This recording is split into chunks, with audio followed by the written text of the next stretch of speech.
Hello, I'm Ashton Deroy, and I'm the web administrator for the Toronto Business Sphere.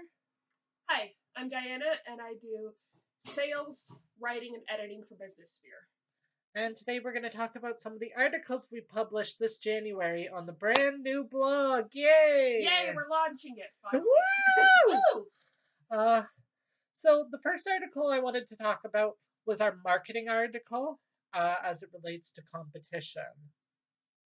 Now, as many people know, when it comes to digital marketing, Diana Sky and I take a firm position against stock photos. Yes, because that just looks lazy. You just pull the photo off the internet and put it up. I mean, didn't you say you'd rather they use cell phone photos?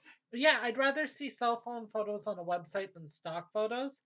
The other thing is, stock photos often aren't named correctly. So when you upload a stock photo to your website, it fails to optimize your search engine presence. We'd actually prefer, when we're working with clients personally, we say it's better to have like an employee or a face of the company on your marketing material than it is to even just Yeah, use a because model. people want to know who you are. If you have just a photo of some random model that has nothing to do with the company, then what's the point?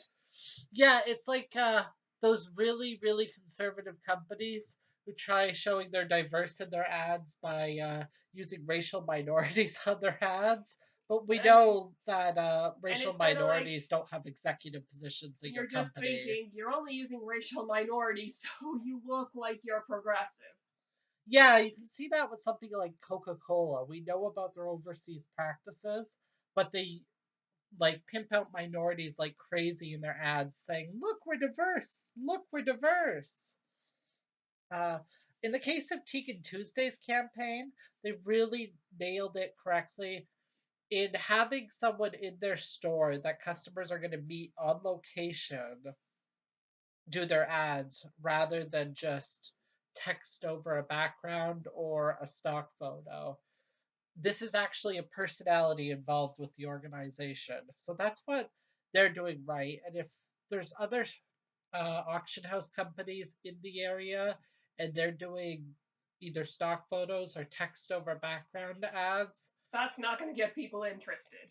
no, there's going to be more brand sentiment towards what Tegan's doing, especially since she talks directly at the Yeah, customers. exactly. That's always helpful.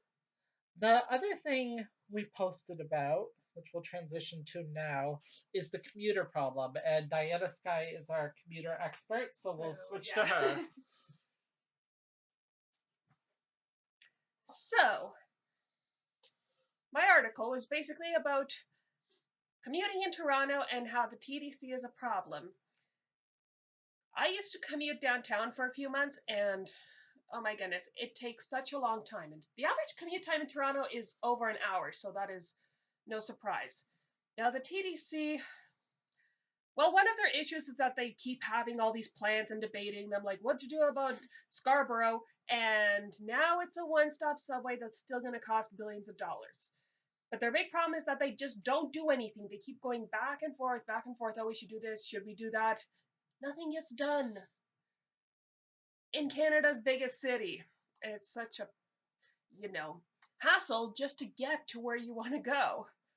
And then there's going to be more cars on the highways, but the highways were not designed to have that many cars on them. So we need better transit and we need like actual plans. You have any thoughts on that? I wanted to add, what do you think about them trying to act like they care more about the customers when it's so clear that they don't? Like they're doing open debates online or trying to Yeah, start an honestly, like e-commerce shop. we know you don't care. Like honestly, at this point, the only TDC related Twitter account I follow is not their official ones, but a parody one, and sometimes they give better advice than like there was once a situation with like this guy dressed as a leprechaun that was like assaulting people, and they actually were like being helpful about it. Rather than the TDC, which barely said anything. Yeah, it sounds funny, but I can also imagine it was scary. So yeah, What do you think of the beggars position in the TDC? Because I think that's been quite a problem. yeah, it has been quite a problem. Like they just sit on the steps and say, "Give me some change," and At the very least, the beggars they're soliciting on the TTC subway stops, at the very most, they're actually obstructing stuff like the Ex- maps or your way to the subway. exactly. Like you have to step aside just so you don't step on somebody while going on the stairs, and I really tripped doing that. What can you do? To add a positive, though, I do like the spots we have now for music at Finch Station. Oh yeah, So that it was a kind good. of livens up the Sometimes they place. do have good ideas. Or like when you go to the Yorkdale Mall and there's like someone playing the violin on your way into the mall. That's pretty classy. That is, and some of the stations are not too bad. Some of them are absolutely terrible, but what can you do?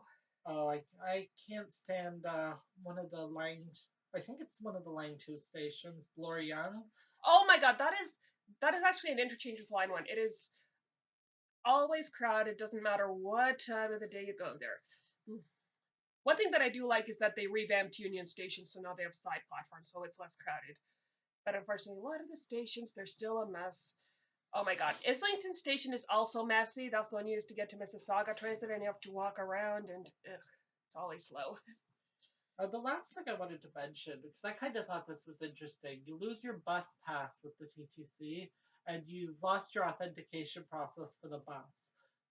Do you think they should be storing our customer information, especially in the case when we're buying these 100 to soon to be $200 bus I know, passes? right? Yeah, because it's gone up about $40 since I was in college 8 years ago.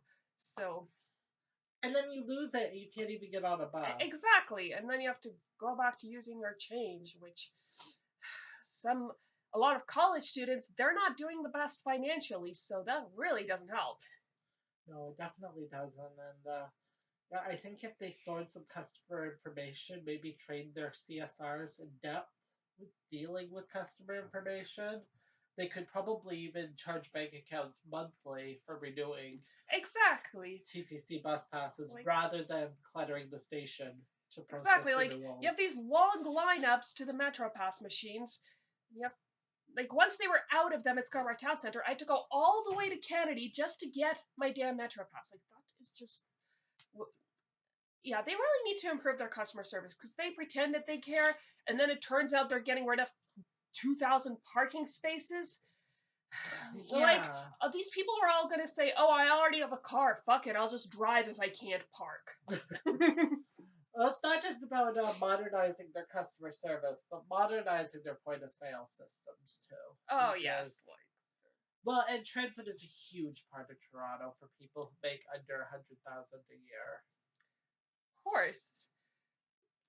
And, we still have these really old streetcars because I know it's not totally their fault. Bombardier didn't deliver on their deal, but still, you have you've got only a few newer streetcars, and these old things are just clogging around on the streets, and it's honestly not that much slower to walk, so that's why I hardly ever take the streetcars downtown, because point.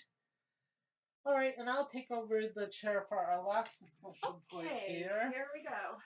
I think what I want to bring up today is 680 News has been reporting that Toronto wants to privatize their waste collection. What do you think of this, Diana? Yeah, it's gonna affect me since, it's east of Yonge Street. They've had it already done west of Yonge Street for a few years, and it's another one of those things that they kept going back and forth on. Well, and I take the liberal stance on this issue. Obviously, I like it when the government is more involved in Canada than less involved because I don't think that the average person takes enough responsibility for maintaining our streets. But I think that by privatizing our waste collection, we're going to actually lower participation in keeping the city clean. Therefore, our environment's going to pay for it.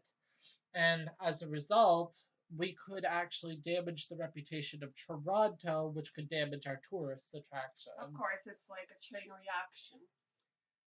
And yeah, I'm just not in favor of this privatizing waste collection in Toronto. I think it's going to be a direct hit on the lower class, and I really think the mayor ought to rethink this. He does do an okay job, but he's a He's little no too rapport, conservative. thankfully. Yeah, but yeah, I think overall he's done an all right job, but there are definitely a few things I don't agree with him on.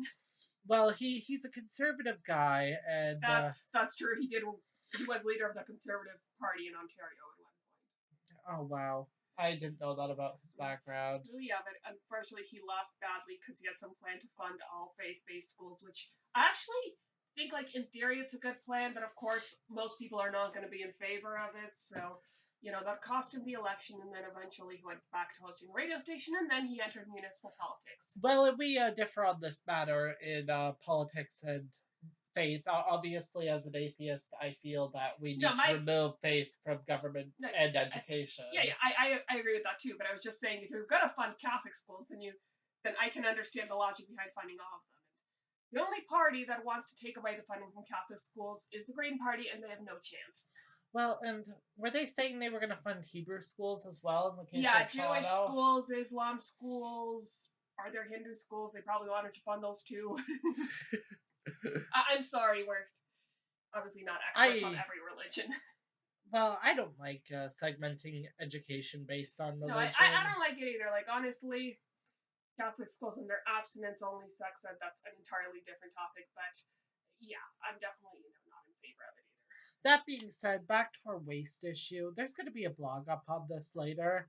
But I just really think, if we continue to privatize waste collection, we can continue to kiss the clean state of our city goodbye.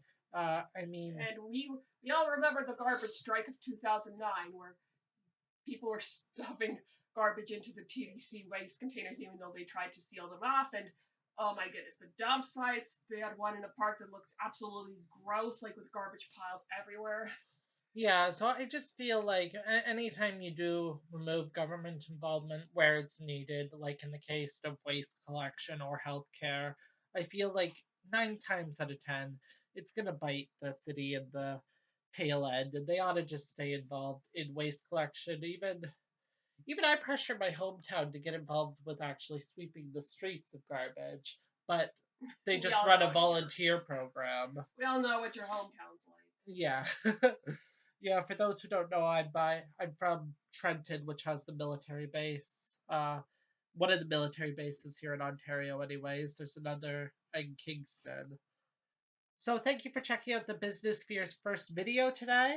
I'm Ashton Deroy, I'm Diana Sky. and tune in again in February for our next upload. Bye! Bye!